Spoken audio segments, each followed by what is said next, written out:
Assalamu alaikum, dear students. Today is 9th of August 2020 and it's class 10th, subject political science.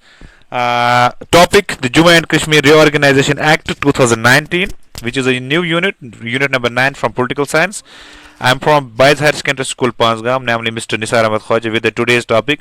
And the today's topic we are going to discuss about the Jammu and Kashmir Reorganization Act, which is a new unit that we are going to start. आज हम इस topic के बारे में थोड़ा सा introduction के बारे में पढ़ेंगे, इस चैप्टर के इंट्रोडक्शन के बारे में। तो यहाँ पर हम शुरू कर रहे हैं। बिफोर अगस्त 2019 से पहले article 370 of the Indian constitution give special status to the erstwhile state Jammu and Kashmir. ये हम सबको पता है कि एक बच्चा इससे वाकिफ है कि 370 जो आर्टिकल है, आर्टिकल 370 के तहत जो जम्मू एंड कश्मीर को कुछ स्पेशल प्रोविजंस मिलते थे, जैसे हमारा अपना स्टेट लेजिस्लेचर होता है, अपना कॉन्स्टिट्यूशन होता है, अपना एक फ्लैग होता था, तो ये चीजें जो थी हमें ये स्पेशल स्टेट्स या प्रोविजंस मिलते थे थ्रू आर्टिकल 370 धारा 370 से।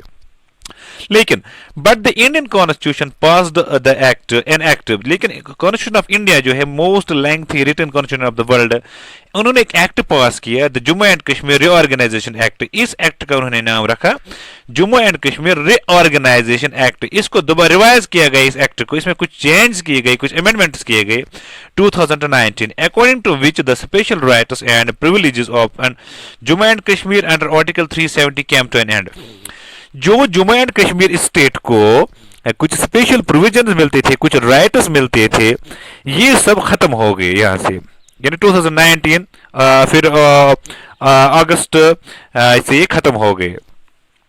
ऑन 6th of August 2019, 6 अगस्त 2019 की बात करेंगे तो the Indian president Ramnath Kovind, जो इस वक्त इंडिया के प्रेसिडेंट है, सदर है, तो उसका नाम है Ramnath Kovind, issued N order, उसने एक ऑर्डर डिक्लेयर किया all the classes of article 370, जो भी क्लासेस इसमें आते हैं, आर्टिकल 370 में जो भी क्लास आते हैं, except class first to be inoperative. उसने कहा कि ये जो तमाम क्लासेस है आर्टिकल 370 के, these are inoperative, that means कि अब ये यहां से फंक्शन नहीं करेंगे, इसमें हमने कुछ चेंज करने हैं।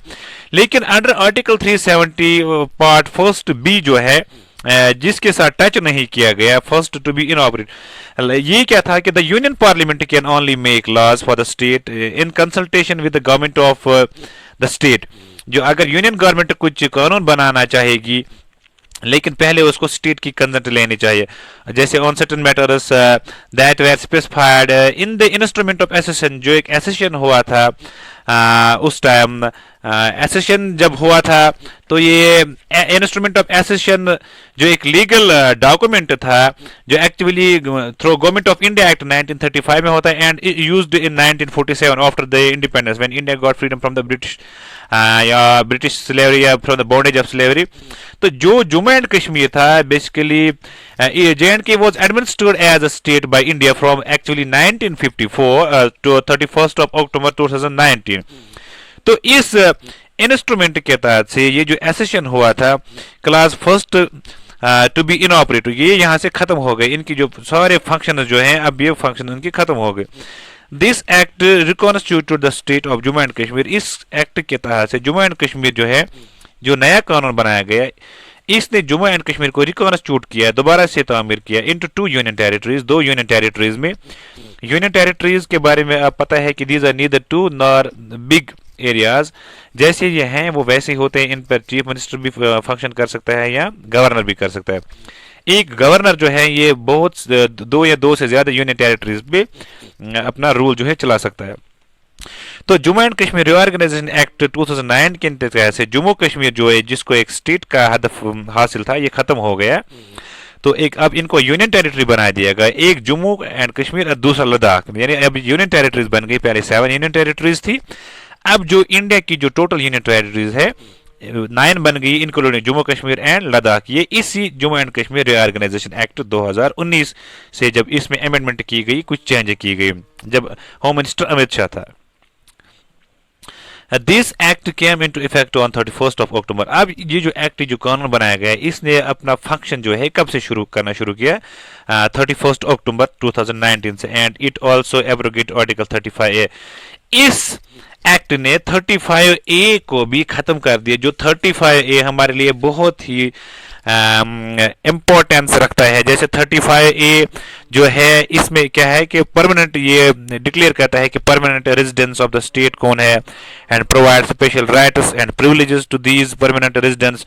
और जो परमानेंट रेजिडेंट्स होते हैं, शहरी लोग जो होते हैं, इस 35A के तहत से ये डिक्लेयर करता था कि उनको स्पेशल प्रिविलेजेस मिलने चाहिए। और इसमें it was also added to the constitution through a presidential order 1954 में। जब 35A को दिया गया अंडर 370 में, ये 35A जो हमें राइट मिला था, ये भी अंडर एक्चुअली जो प्रेसिडेंशियल ऑर्डर था 1954 में, उसी के तहत से 370 में इसको ऐड किया गया था। issued by the President of India on 14th May actually 1954 under Article 370। तो इस 35A में हमें कौन कौन से फायदे हैं, जैसे land purchase, immovable property, we can say ability to vote and contest elections, seeking government employment, higher education या health care etc। ये सारी जो सुविधाएं ये 35A में ये भी है, जो हम 35A के जरिए से हासिल करते थे। अब ये 35A जो है, जो डिस्क्राइब करता है स्टेट लेजिस्लेशन, स्टेट लेजिस्लेचर, ये खत्म हो गया कि जम्मू एंड कश्मीर को अपना चीफ मिनिस्टर होना चाहिए, ये सब खत्म हो गया। तो अब ये इफेक्ट, जब इस एक्ट जम्मू एंड कश्मीर